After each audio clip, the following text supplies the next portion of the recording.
Hi, this is Andre Koen. I want to say welcome to this just quick synopsis of the training that we are referring to as upstanders, right? And so we're really going to talk about this notion of power, privilege, and responsibility, and how we can encourage people to act with their power, use their privilege responsibly, right? And so I'm going to just go over some of the high level principles. You'll see the slide deck. You can go through the slides as you see fit. But just wanted to bring a couple of highlights to you. So first, we're going to talk kind of about this kind of process of recognizing how to be an upstander, and then why people don't. Right. So first is this perceived notion of power. Either I have power in the situation or I don't, right? And where does that power sit? Is it something that I'm looking for someone else to encourage me to do, or is it something that I'm actually able to do myself? That I have the wherewithal to do it within myself. So that's important to recognize. Do I have a responsibility in terms of looking at my values, looking at the organizational values? Is there something about the values that requires me or demands that I speak up? Next is this notion of context. Is it the right place and time to actually speak up and step up and be an ally? And then what's that environment like, right? So is it better to pull the person aside, or is it better to just tell the person in front of everybody?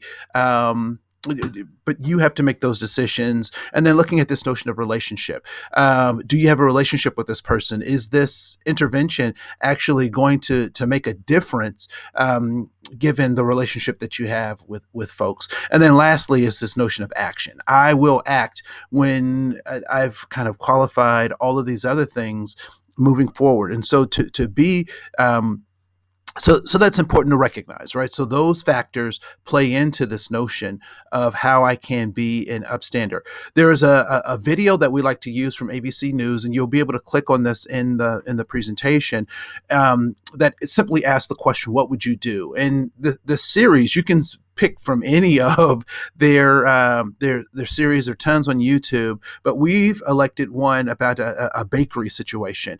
And the question is, what would you do in that situation? And what we would like to do and what we really would do sometimes are in conflict with one another. And so that's important to recognize. It's also important to recognize this notion that all human behavior is goal directed, right? So what is the goal of a behavior? So if someone's acting against our values, if someone's acting against our core interests, then what are they after? And I would suggest that recognizing that their behavior is goal directed will help you become more critical in how you interact with them. And so, what is the goal of the behavior?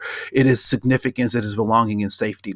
I love the show Columbo because he was always looking for motive. What are the motives for people's behaviors? And if we recognize that significance, belonging, and safety are our key motives, then we can understand people's behaviors a little bit better.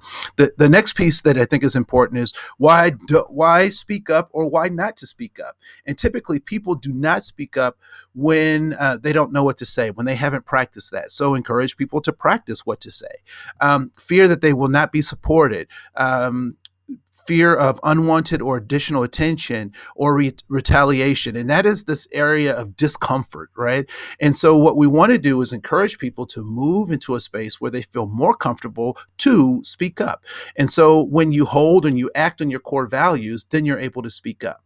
When you have networks of support, you're able to speak up. When you have resources to draw on, so knowledge, data, statistics, other people, then you speak up.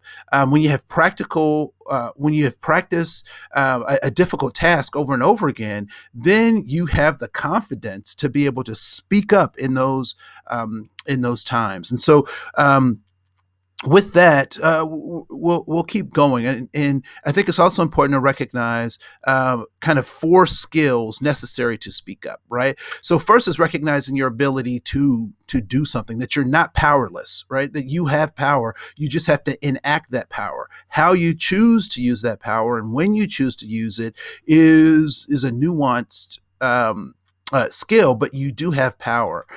Secondly, is recognizing that we want to leverage our core values. And so when we leverage our values, whenever we speak up, whenever we engage, as an upstander, we can never be wrong when we can say that how we're doing that is directly tied to our values. Next is, with great power comes great responsibility. And so, freedom is not free, all of these things. But what we have to recognize is that if we don't take responsibility to speak up, we can't be assured that somebody else will, right? And is our power for us, or is it to help aid other people in being able to speak up? Is our influence just for us, or is our influence, or could we use our influence to be helpful to others? The next is this notion that, um, we have to recognize the context by which we're involving, right? So if it's a supervisor, I have to take a specific, if there's a supervisor who's made an infraction, my supervisor, then I have to take a different approach to that than I would if it was a coworker. It may not seem fair, it may not seem right, but the nature of our relationships in organizations is that is true, right? And so recognizing the context, recognizing the boundaries of any intervention that you're going to do is important, right? So have situational awareness is one way to speak about that. And then actually recognize that you have to prepare yourself mentally for your own psychological safety, right? That you have to build networks with folks, that you have to have relationships, and oftentimes what I've learned is it is better for me to be what I need than to wait for what I need, right? And then lastly, be the fruit and not the bonsai. And so one of the things that we know about bonsai trees is that they are truncated, right? Their ability to grow has been reduced through manipulation, and they don't bear fruit. And they typically don't bear fruit because of that manipulation. So be a fruit tree. Don't be afraid to act, particularly on your values. And so that's the quick synopsis of this particular session. And so I look forward to working with you more, seeing who you become, engaging, giving you more tools and resources. But until then, we'll see you later. This is Andre Koen. Thank you so much, and we look forward to seeing who you become. Bye.